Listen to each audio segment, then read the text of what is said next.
Today is March 2nd, and with a new month comes a new season! So, we are now in fall.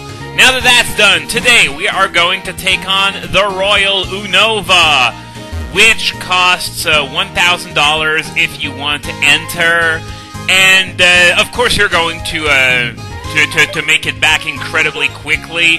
But yeah, I'm just going to show you the description of the ship. Basically, there are trainers to fight inside the ship. The amount of trainers varies depending on which day you enter the Royal Unova at, and you can get some clues as to where they are. You're going to know from talking to sailors inside the ship how many trainers are on the port side, how many are on the starboard side, how many are in red cabins, how many are in blue cabins.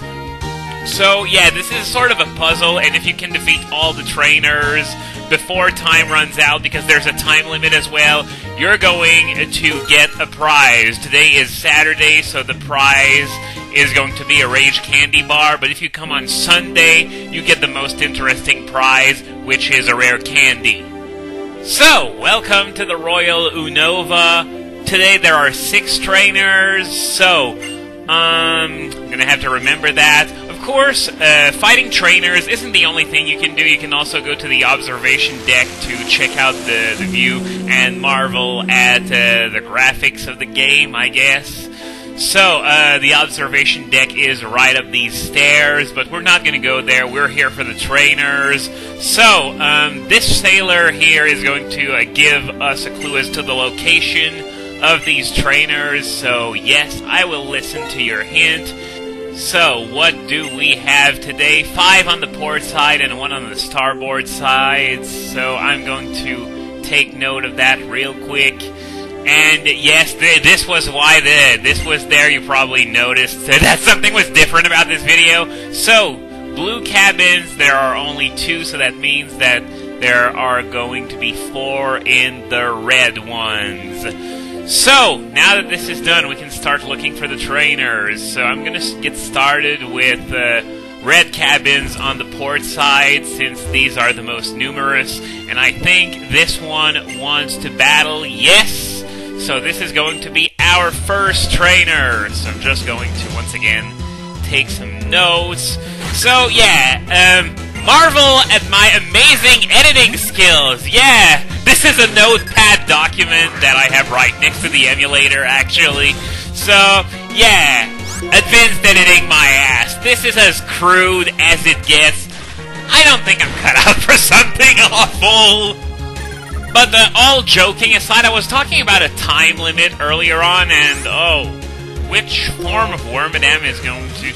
See, that's the thing, is that Wormadam has multiple different typings, and you don't know which one you're going to be fighting until it actually comes out. So, knowing that it's coming is rather useless. Well, it would be if Wormadam was competent, which it fortunately isn't. But, whatever. We're going to look for another trainer once again. I'm going to keep looking in the areas that are expected to have the most trainers, because I've found in the past that this is the best way to discover them all before time runs out. Of course, there are also trainers that aren't in cabins. They just want to talk, so don't worry too much about them. So, it's running on the ocean. Well, okay. Never heard of the scientific principles behind how ships work, but whatever. This is our second trainer. 2 out of 5 for port, 2 out of 4 for red. So yeah, about the time limit.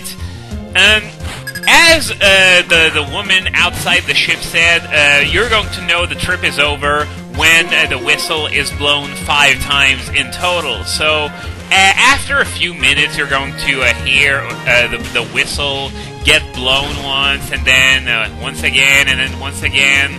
So, this gives you an idea of how much time you have left. However, there are cabins that, well, there are 3 kinds of people in the cabins. There are the trainers you can fight.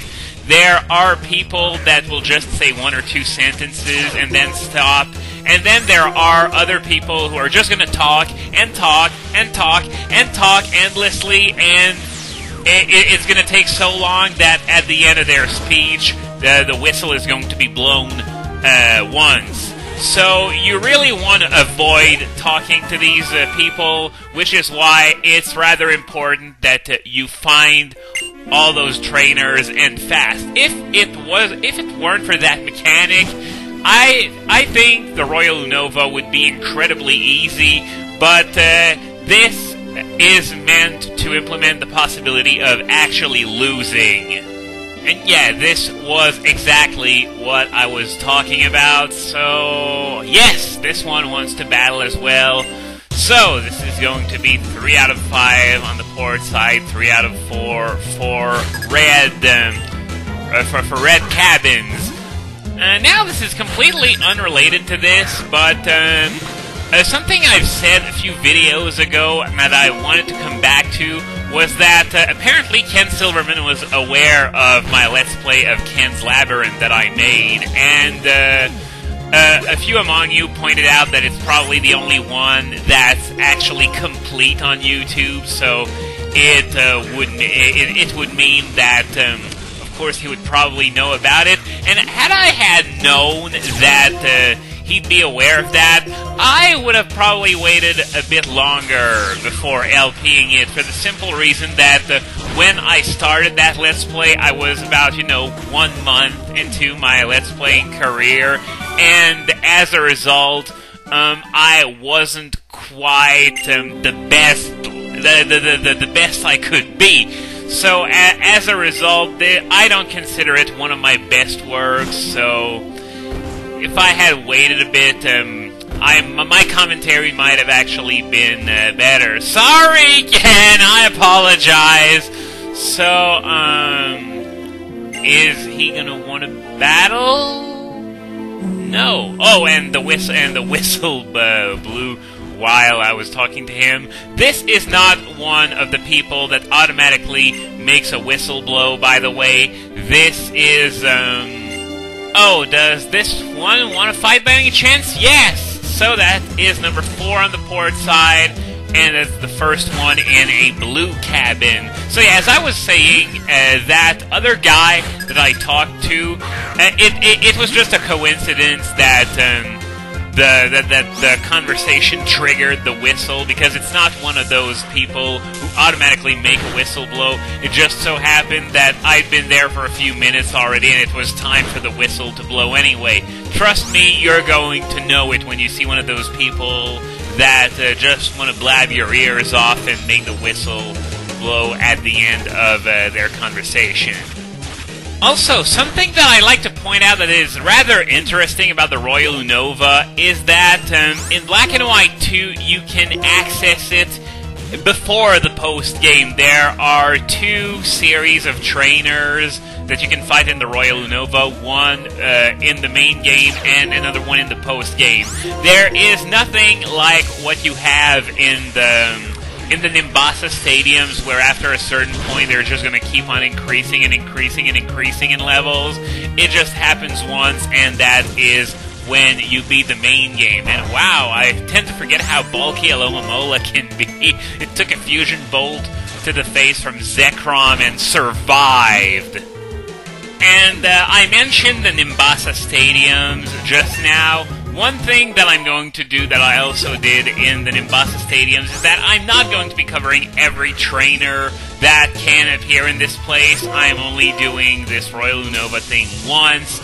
There's a bank of something like 9 or 10 trainers that can potentially appear here, so it's much less random than in the Nimbasa stadiums, though.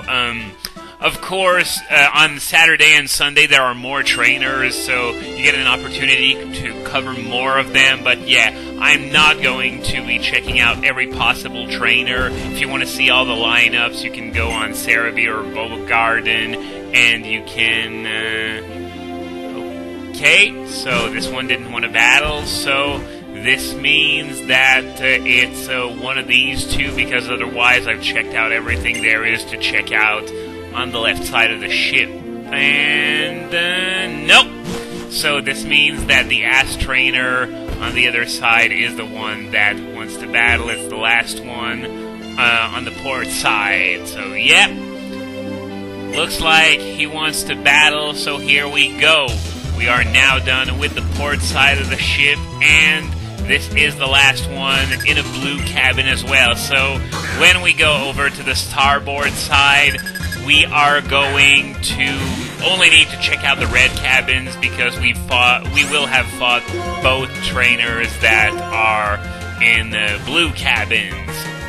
See, this is why it's important to write this stuff down, because otherwise you're going to be hard-pressed to win. And do I want to try it?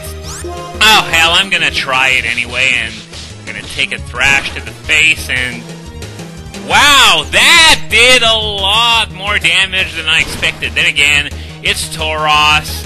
It used to be overused for a reason back in Generation 1, and so it's no surprise that it did so much damage in a way. So, Wailord is up next, so this is a job for Zekrom. I could have sent out Lilligant as well, now that I think about it. It's weird how sometimes you have a certain reflex for sending out Pokemon to certain opposing types. Like, for example, I think more of electric than grass for some reason when I see a water type, but yeah, I don't know. This is probably things that go back to way back when I started playing this game and I was just learning the type chart. Even though, you know, theoretically speaking, grass is at more of an advantage over water than electric is, because grass actually resists water, but then again, water Pokemon can have ice moves, which they rarely do in-game, though. But what does it matter? As long as it kills, I'm okay with everything. So, this guy's here on a business trip. Did you run into Samus's parents by any chance? And this is the kind of person that's going to talk and talk and talk, and then there's the whistle. I think it was only the second whistle, though. And, by the way, the time you spend in battles doesn't count, so you have no advantage in trying to finish them as quickly as humanly possible. They were at least kind to give you that break. And sorry there, I was, well, I talked to the TV by complete accident. This isn't what I wanted to do, and this is the last trainer on this ship! So we will have our Rage Candy Bar once we are done with this fight. The Rage Candy Bar, of course, is a perfect clone of the potion.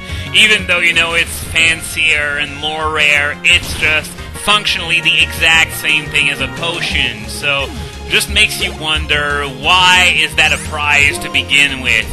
I mean, sure, it's rare and it's fancy, but at the same time, functionally it's just a potion, and we're long past the point where potions are useful.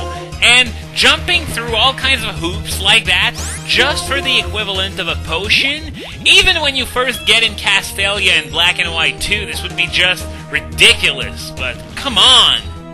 Also, one thing I haven't mentioned yet, the Royal Unova can only be done during the evening, which varies depending on the seasons. So, in summer, it can be accessed from 7 to 9 p.m., in spring and fall, it can be accessed from 5 to 8 p.m., and in winter, it can be accessed from 5 to 7 p.m. That was just, you know, a bit of information, just so you don't go to the Royal Unova yourself, and you know, they won't let you on. It only works in the evening, I guess, because you get to gaze at the sunset when you go to the observation deck. But anyway, we have now defeated all the trainers in the Royal Unova, and I think we're going to be going a little bit over time here, so I'm going to stop recording right now, and I guess I'm going to put whatever little is left in terms of footage in the next part. So, I guess I'll see you next time.